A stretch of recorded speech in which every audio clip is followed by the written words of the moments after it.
Hello, and welcome to this citation video. I will show you how to identify Sims library resources to help with citations and format MLA 9th edition citations of books and ebooks. Before we get started, I want to show you how to find the Sims Library Guide for citing sources. On the library homepage, select the Research Help tab. From there, select the Citing Sources link. That redirects you to the Citing Sources Guide. The MLA tab will link you to the official MLA handbook. We will use that more later in this video. Now, let's focus on citing books and ebooks. Don't be scared of citations. It's as easy as following a recipe. Just decide what you're cooking, gather the ingredients, and combine them into a final dish. Citations will differ by ingredients. Are we citing a book chapter or an entire book? For the first of our two examples, we'll cite an entire book. The main ingredients of our book citation are author, book title, publisher, and publication date. We can look at the library catalog's information to help us quickly identify what is what. The first thing listed is the book title. The title for this book is America's Neighborhood Bats. The information behind the slash, Merlin D. Tuttle, is the author's name. It's not included as part of the book title.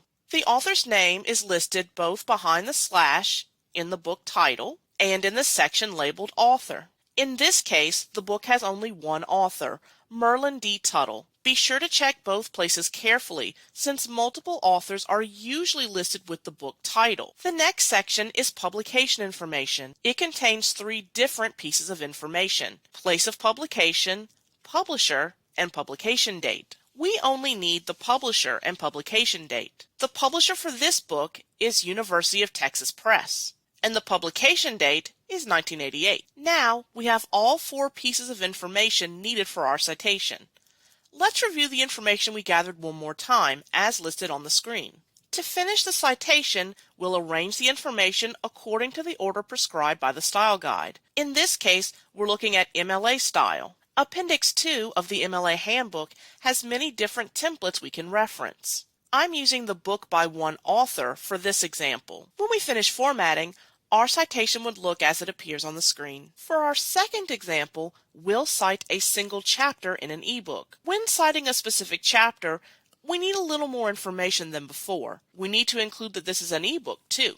I looked at the section called Location Element and Work Cited in the MLA Handbook to figure this out. We need 9 pieces of information for our citation: author, chapter title, book title, editor, publisher, publication date, page numbers, database title, and permalink or DOI. Just like before, we can get some of this information from the library catalog. When we look at the book's title, we see both the book title and 2 editors. However, we aren't given individual chapter titles or authors. We can still get the publisher and publication date from the publication information area, but we aren't given page numbers, database title, or permalink or DOI. Let's confirm what we have thus far. The library catalog gave us 4 pieces of information: the book title, the editors, the publisher, and the publication date. For the other ingredients in our citation, we need to look at the ebook in the database.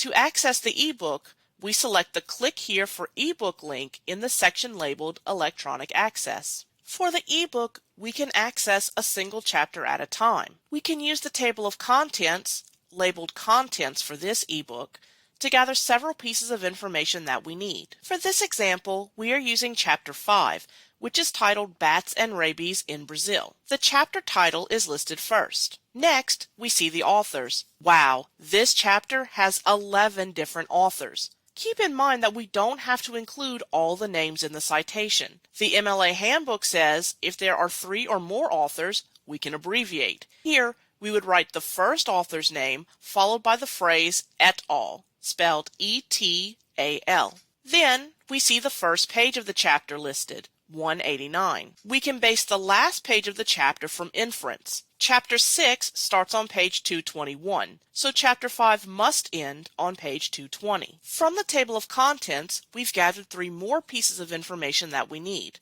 the chapter title, the authors, and the page numbers. We can gather the last 2 pieces of information we need from the database. The database title is listed towards the top in the section labeled Searching. The database title for this book is eBook Collection EBSCOhost. We can obtain the permalink from the Tools menu on the right-hand side of the screen. The permalink tool is the last one on the list, labeled permalink. After selecting the permalink icon, you can then copy and paste the permalink from the box that appears at the top of the record. By gathering the database title and the permalink, we have gathered the last 2 pieces of information we need for our citation. We have gathered all 9 pieces of citation information we need. You can review the list presented on the screen. Going back to Appendix 2 of the MLA Handbook, the best example for this situation is Essay, which shows how to cite a specific essay from a book. While we have a chapter rather than an essay, and will need to include the database and permalink information, this example still shows similar elements to our situation. When we finish formatting,